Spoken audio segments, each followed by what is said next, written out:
My name is Candace. I have two kids, 9 and 6. I'm originally from Chicago, Illinois.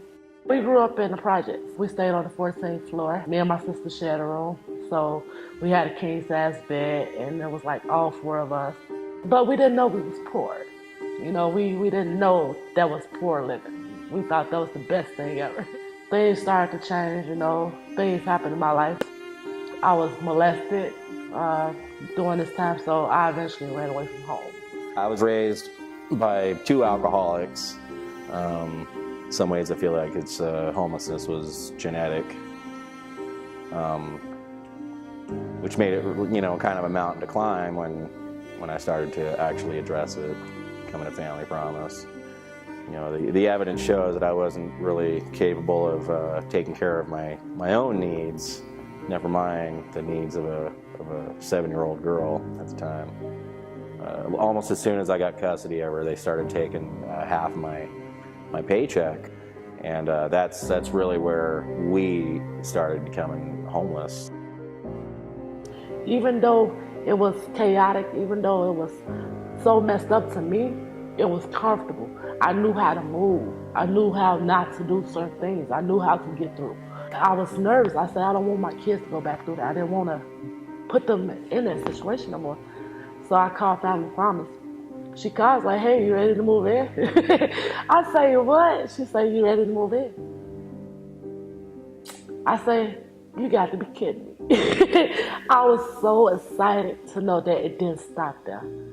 Even for a couple weeks after I got in, I couldn't believe that I was actually on track to get my life back. They're there to help you help yourself.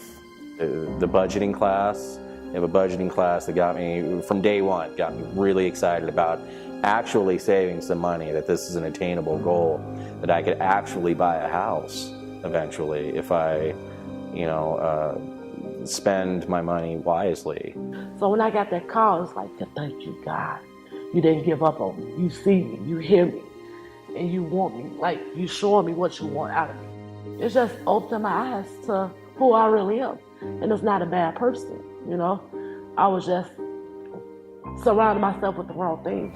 The survival things that have taken up so much of my time and energy. Where are we going to sleep tonight? What are we going to eat? How are we going to stay warm? All those things, they took off the table for me so that I could focus on getting a good job. Helped me figure out a resume and get the exact job that I was looking for, that I've been looking for. Own my own house. Own my own house and be a motivational speaker or a youth counselor, something in that dynamic where I could give back for free for adolescent teens or for troubled teens, for people that just been written off, for people that ain't got time to deal with these people. I want them. So that's my dream job. That's something that I want to do. And right now it's the time for me to dream big. By the time of my 18th birthday, I was a daily meth user, and we had no home, and I had no job. I was literally on my own here in Billings, which is really hard to do at such a young age and to have such a strong addiction. By the age of 24, I was pregnant with my first son, Brighton. And then soon, 18 months later, I had my other son, Eli. We had to keep moving schools. We never had a place to call home. When we made friends, we never got to keep them. I knew that this was going to be either make or break my life. So I was totally honest, which was something I never had done with total strangers before or people that I saw in authority of choosing what could happen to me. I have a hard time trusting people, and here's this organization of people that I don't really know who says turn over all your money, we're going to help you budget, turn in a schedule, tell me where you're going to be, and here's your curfew, you need to be back by 5. After a little while it became easier, and I began to trust these people, and I began to realize that these people are there to help me, not to hurt me. There was nothing to gain. I was used to a life on the streets where people did things for something in return. Nobody ever just gave you anything. And at Family Promise, it wasn't that way. They openly loved me right where I was, as screwed up as I was. That's where I made like my first real friend. That we had a place to stay, and they provided beds and food.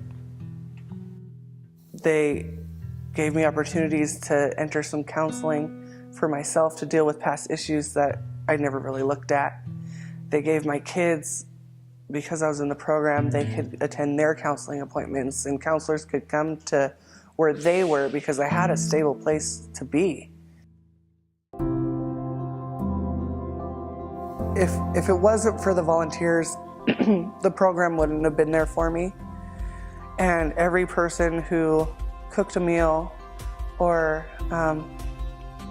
set up the bedrooms at the churches or made sure that the day center was open on the weekends, that's what made me succeed. So at this point, I'm happy to say I have a wonderful husband, a beautiful new baby girl that we just welcomed into our life a few months ago. My family owns their own home. My ultimate dream is to be in heaven one day and to see the ripple effect of my life story, and hopefully it helps other people, and just to see how that goes and see all the change in other people's lives. That's my biggest dream, is to impact as many people as I possibly can while I'm on this earth. That's what I want to do, and that's what I will do.